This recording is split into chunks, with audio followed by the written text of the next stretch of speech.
我手里面这一个呢，就是 Endgame 最新的这个游戏鼠标 OPEWE 终于Endgame 呢它开发了新的模具作为中大手的一款经典抓握鼠标，这个 XM2 它的模具呢我还是非常喜欢的。那么这个 OPE 这个模具呢到底表现怎么样这期视频呢除了对比这个 XM2 以外，我还会对比一下适合中小手的几款对称鼠标如果想要了解这个鼠标的小伙伴呢，一定不要错过本期的一个视频那么就废话不多说，让我们开始本期的一个视频吧。Easy for ens, dance, putted upper belt. 这里是深蹲贵小伙伴，大家好作为这个 XM2WE 的一个续作OPEWE 在设计风格上呢和这个 XM2 呢保持了一致乍一看上去呢有点像这个小号的这个 XM2 但其实手感呢是完全不一样的。这个呢我们待会儿再聊鼠标的表面呢依旧是这个略带干爽，摸上去摩擦力还是比较大的一个涂层侧键呢相对于这个 XM2 呢要小一点不过呢延续了中间凸两边平的一个设计使用上呢没多大的一个区别隐藏式的这个电源指示灯呢同样存在的这一点呢我觉得还是挺实用的鼠标整体的做工呢不错，按键盖呢还是比较稳定的侧裙和这个底壳呢它的强度呢都足够高大幅度的晃动鼠标呢也没有这个明显的异响保持了这个 Endgame 一流的一个做工。 OPEWE 的重量呢它不到60克这个重量呢是在没有打孔的情况下做到的，还是挺不错的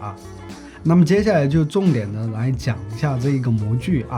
如果你之前用的是这个 XM2 的一个模具的话，想切换到这个 OPEWE 区别呢还是蛮大的。 OPE 的三维呢分别是 118.2 乘以 60.5 乘以 37.2 毫米，横位点的距离呢是52毫米，宽度呢是比这个 XM2 呢要窄上不少的高度也是要矮一点的，所以说 XM2 对于手掌的支撑呢要更加饱满一点， OPEWE 的掌心灵活度呢要更高就我个人来说呢，我还是比较喜欢这个 XM2 这种相对饱满的一个握感的还有一点呢，就是因为这个 OPE 的模具呢，相对来说它是比较瘦长的所以说鼠标的这个收腰呢，相对来说我觉得就比较靠前一点。就正常的握之下呢 ，OPEWE 的传感器的位置，我觉得会稍微有点偏靠后一点点在游戏当中呢，我稍微提升了一点 EDPI 来适应这个变化。刚刚呢是和这个 XM2 对比的一个结果，那么相对于其他的一个中小手鼠标呢我这里呢对比一下几款中小手的游戏鼠标分别是这个雷蛇的眼镜蛇、POSA 的 X2 mini 和这个亚特兰蒂斯 mini 相对于这三款游戏鼠标来说呢，OPEWE 的手感呢还是比较特别的对比这个亚特兰蒂斯 mini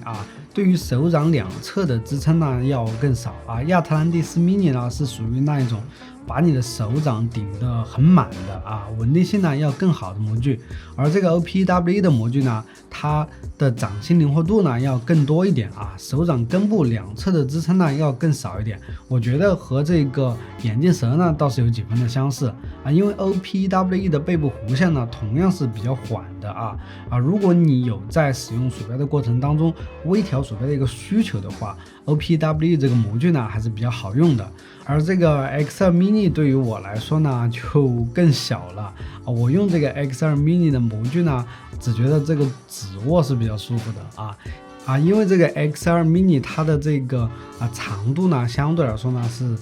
比较短的抓握起来呢是没有这个 OPEWE 呢来的舒服的总的来说呢，我觉得 OPEWE 呢是比较适合手长比我小的朋友呢来抓握使用的。这个模具呢我觉得不太适合趴握趴握的话除非你的手要非常的小因为鼠标本身呢它的宽度呢就窄，所以说对掌心的支撑呢就有点不足适合喜欢比较灵活操作鼠标的一个小伙伴在按键滚轮方面呢 OPEWE 呢依旧使用的这个凯华的 GO 光微动手感呢是比较硬的是我喜欢的一个类型不过呢左右按键的声音呢相对于 XM2WE 来说呢稍微有点不一致这个凯华的 GO 光微动的手感呢，在我用过的几个光微动当中呢还是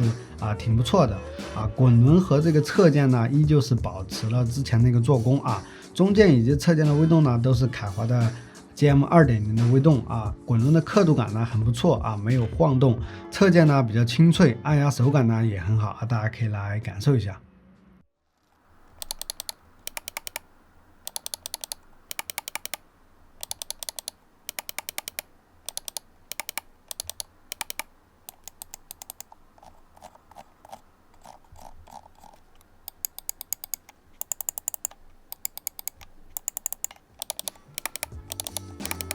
这一次在脚贴的设计上呢 ，OPWE 的设计呢稍微有点别出心裁啊。底部呢是一个分离式的一个脚贴啊，因为鼠标整体的尺寸呢是比较偏小的啊，又加上这个比较适合微操的一个握姿啊，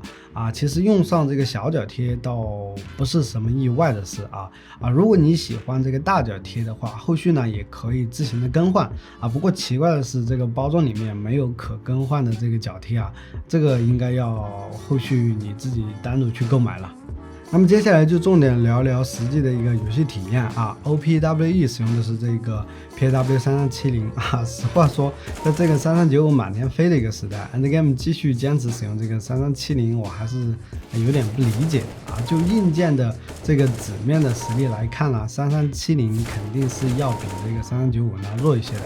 不过呢，就我这段时间的一个使用下来呢，我好像有点明白了这个 Endgame 它不用3395的一个原因呢。首先呢，就是 Endgame 它的调教呢确实不错啊，在游戏当中的表现呢还是非常稳定的。我觉得和这个3395的鼠标用起来呢，区别呢并不是很大啊。我觉得传感器的提升呢，远没有这个模具的提升呢来的更有意义啊。你就比如说3395的这个 POSA 的 X2 Mini 和这个3370的 OPWE 当中选的话，我肯定会选这个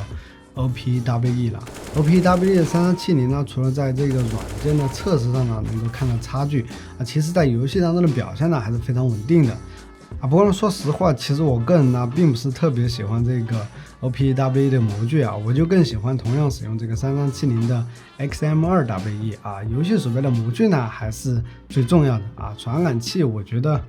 够用就行吧。作为 Endgame 旗下的首款小鼠标，我觉得 OPWE 呢还是值得关注的啊。当然，我觉得势必影响这个鼠标销量的一个原因呢，肯定就是价格了啊。OPWE 它目前的一个价格呢，超过了600块钱啊。即便是鼠标整体的一个使用体验呢，还是挺不错的，但是这个价格在目前的市场上来看呢，还是有点偏高的啊。如果你对这一个模具啊非常感兴趣的话，我建议你可以稍微的等一等啊。好了，那么以上呢就是本期视频的一个全部内容了。各位小伙伴呢，别忘了点赞、转发、关注。我是你们山东，我们下个视频再见吧 ，peace。